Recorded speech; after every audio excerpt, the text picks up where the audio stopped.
चर्चा झाली आणि आता मार्ग निघालेला. पण स्वीकृत नगरसेवक पदाचा काय? कारण मनसेची अनेक मनसेची मागणी होती की एक स्वीकृत नगरसेवक पद मिळायला हवं. त्यावेळी मनसेचा विचार का नाही झाला? त्यावेळी मला असं वाटतं की आम्ही जेव्हा कधी चर्चा करतो त्यावेळी अनेक गोष्टींवर चर्चा करत असतो. चर्चा करताना प्रत्येक मिनिट बाय मिनिट गोष्ट ही मीडियामध्ये सांगणं योग्य नसतं. काही गोष्टी या बैठकीतल्या असतात आणि जोपर्यंत दोन पक्ष नेतृत्व किंवा पक्षाचे नेते यांचं जर एकमत होत असेल त्यावर मीडियाने पण फार काळजी करण्याची गरज नाही असं मला वाटतं. सोबत ज्या एफ नॉर्थ आणि एफ साऊथचा जो विषय आहे तिथे सपाचा एक नगरसेवक आहे. सपाशी काही बोलणं झालं आहे का? कारण जर सपा महाविकास आघाडीसोबत आली नाही तर कदाचित तिची झुकी टाकू शकली जाते, बरोबरीचा सामना होऊ शकतो. मी म्हणालो ना की सगळ्याच गोष्टी काही मीडियासमोर बोलण्याच्या गरजेचं नसतात. शेवटी राजकारणाचा काही भाग असतो, काही चर्चेचा भाग असतो, त्याच्यातनं मार्ग निघेल. तर राज ठाकरेंनी नंतर एकनाथ शिंदेची भेट घेतली, त्यानंतर कुठेतरी ठाकरे गटात नाराजी होती अशा चर्चा सुद्धा रंगल्या. नाही झाला का? नाही मला त्याबद्दल काही वाटत नाही. आणि मी तुम्हाला एक सांगतो की केवळ शिवसेना आणि मनसेने आमची कुठल्याही पक्षासोबत जरी युती असती तरी निवडणुकीच्या निकालानंतरच्या ज्या प्रभाग समितींचं वाटप असतं त्याकरता बैठका तर घ्याव्याच लागतात ना. आम्ही अजूनही आता राज्यसभेची निवडणूक आहे. काल राज्यसभेच्या निवडणुकीकरता जयंत पाटील साहेब सुप्रियाताई मातोश्रीवर आलेल्या.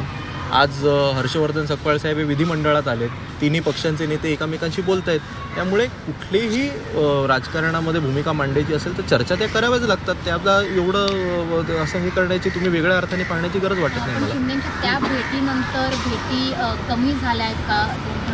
चित्र बदललं असं वाटतंय का? जे ठाकरेंची छाप याच्या आधी निवडणुकीमध्ये बघायला मिलन दिसत होतं प्रत्येक नाही असं अजिबात काही मला वाटत नाही.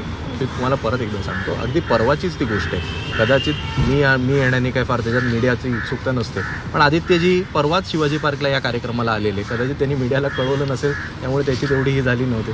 असं काही नाही आहे. आम्ही ग्राउंड लेवलला तर सगळे शिवसैनिक मनसैनिक यांनी अगदी मनापासून जो उमेदवार होता त्याला ठाकरेचा उमेदवार समजून काम केलेलं आहे. त्यामुळे ग्राउंड लेवलला सगळ्या कार्यकर्त्यांचं मनोमिलन हे अगदी उत्तम पद्धतीने झालेलं आहे. कुठेतरी उमेदवारांमध्ये नाराजी देखील पाहायला मिळाली होती. कुठे बऱ्याच ठिकाणी अपक्ष उभे राहिलेले फॉर्म मागे घेतला नाही किंवा मदत झाली नाही अशा पद्धतीचं देखील एक चर्चा रंगलेली पाहायला मिळाली ती मनसेच्या गोटातनं. तर कितपत याला तुम्ही मला माहिती करता मी फक्त सांगतो की मी शिवसेनेचा आमदार आहे. त्यामुळे त्या मनसेच्या गोठ्यातल्या बातमीबद्दल मी काही प्रतिक्रिया देणं योग्य राहणार नाही. मला वाटतं संदीपजी असतील यशवंतजी असतील ते त्याबद्दल तुम्हाला सांगतील. संदीपजी किंवा यशवंतजी कोण बोलले? संदीपजी बोलतील. सर काय नेमकं चर्चा झालंय का आता सगळं? आज प्रभाग समितीच्या संदर्भातली चर्चा झाली.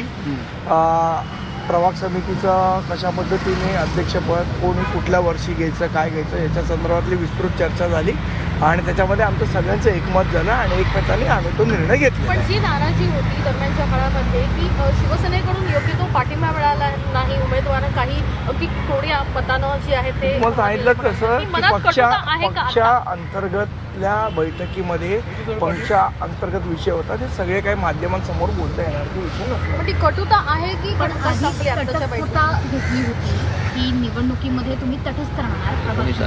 आता भूमिका बदलली आहे का?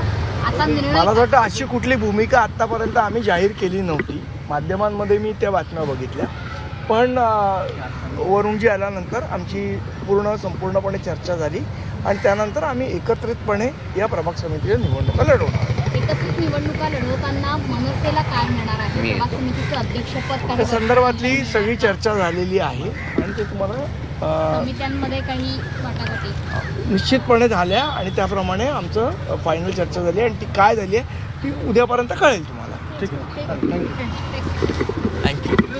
थँक्यू.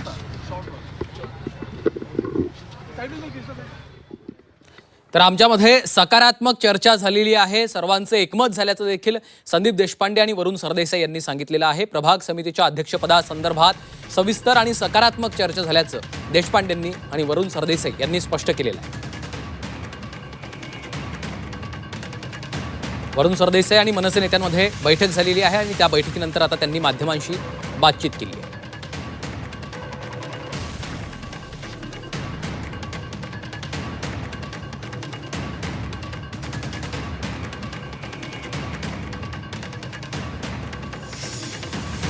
तर आता एक महत्त्वाची बातमी समोर येते. उद्धव ठाकरे यांच्या शिवसेनेची शिष्टाई आता फळाला आलेली आहे. कारण प्रभाग समितीच्या निवडणुका एकत्र लढणार हे आता ठरलेलं आहे. उद्धव ठाकरेंच्या शिवसेनेची शिष्टाई फळाला आल्याचं आपण पाहतोय. ठाकरे बंधू एकत्र निवडणुकीला सामोरे जाणार आहेत, एकत्रितपणे निवडणुका लढणार आहेत हे आता समजतंय. थोड्याच वेळापूर्वी मनसे नेत्यांमध्ये आणि शिवसेनेच्या नेत्यांमध्ये महत्त्वाची बैठक झालेली आहे आणि त्यानंतर आता ही महत्त्वाची बातमी समोर येते. उद्धव ठाकरे यांच्या शिवसेनेकडनं या संदर्भात करण्यात आलेला हा प्रयत्न आता यशस्वी ठरताना आपल्याला दिसतोय आणि प्रभाग समितीच्या निवडणुका ठाकरे बंधू एकत्र लढणार असल्याचं देखील आता स्पष्ट झालेलं आहे.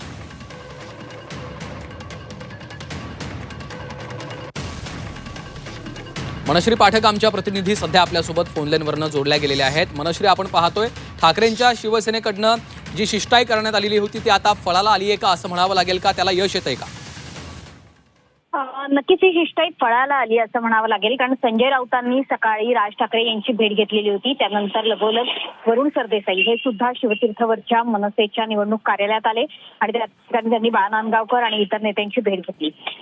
काही सूत्र आता बांधली गेलेली आहेत प्रभाग समिती निवडणुकीच्या अध्यक्षपदासाठी की मनसेला सुद्धा आता या प्रभाग समिती अध्यक्षपदामधला वाटा देण्याचं कबूल करण्यात आलेलं आहे. काही प्रभाग समित्यांमध्ये 1 वर्ष तर काही प्रभाग समित्यांचं वाटप हे काँग्रेस, मनसे आणि उद्धव ठाकरेंची शिवसेना अशा पद्धतीनं केलं जाणार आहे. त्याच्यामुळे निश्चितपणे एकीकडे स्वीकृत नगरसेवक पदावर जरी मनसेनं पाणी सोडलेलं असलं किंवा तशी इच्छा असली आणि स्वीकृत नगरसेवक पद त्यांना मिळालेलं नसलं तरी सुद्धा प्रभाग समितीच्या अध्यक्षपदामध्ये मनसेनं आपला वाटा राखून ठेवलेला आहे आणि म्हणून ही शिष्टाई फळाला आली असं म्हणावं लागेल. कारण मनसे जर तटस्थ राहिली असती तर अर्थातच 2 ठाकरे बंधूंमध्ये दुरावा निर्माण झाल्याचे चित्र, तसा संदेश संपूर्ण राजकीय वर्तुळात पसरलेला असता. आणि दुसरी गोष्ट म्हणजे मनसे च्या तटस्थ राहण्यामुळे हातातल्या प्रभाग समित्या या उद्धव ठाकरेंच्या शिवसेनेला गमवाव्या लागल्या असत्या आणि त्या आयत्यात जाऊन महायुतीच्या पारड्यात पडलेल्या असत्या. त्याच्यामुळे मनसेची साथ ही अतिशय महत्वाची होती उद्धव ठाकरेंसाठी आणि ती मिळवण्यात आता उद्धव ठाकरेंचे नेते यशस्वी झालेत असं म्हणायला हरकत नाही. कारण राज ठाकरेंची जी काही नाराजी होती स्वीकृत नगरसेवक पदावरून त्या संदर्भात संजय राऊत आणि राज ठाकरेंमध्ये बोलणं झालं आणि त्यानंतर वरुण सरदेसाई हे प्रभाग समित्यांच्या अध्यक्षपदाची निवडणूक कशी लढवायची, कशा पद्धतीने सहयोगाने या समित्यांमधलं वाटप केलं जाईल या संदर्भाने चर्चा करण्यासाठी शिवतीर्थवर आलेले होते. त्यांची बैठक संपन्न झाली आणि वरुण सरदेसाई यांनी दिलेल्या माहितीनुसार या प्रभाग समित्यांचं वाटप केलं जाणार आहे, त्याचं सूत्र निश्चित केलं जाणार आहे आणि त्यानुसार मनसे आणि उद्धव ठाकरेंची शिवसेना ही इथून पुढे सुद्धा मुंबईत एकत्रच काम करेल असा एक संदेश त्यांनी दिलेला आहे. त्यामुळे एकंदरीतच उद्धव ठाकरेंच्या शिवसेनेकडून आज जे डॅमेज कंट्रोल करण्याचा प्रयत्न झाला हे डॅमेज कंट्रोल करेपर्यंतची वेळ खरं तर आलेली आहे. अशा पद्धतीची चर्चा आता राजकीय वर्तुळात सुरू झाली आहे. निश्चितच. धन्यवाद मनश्री या सविस्तर माहितीसाठी.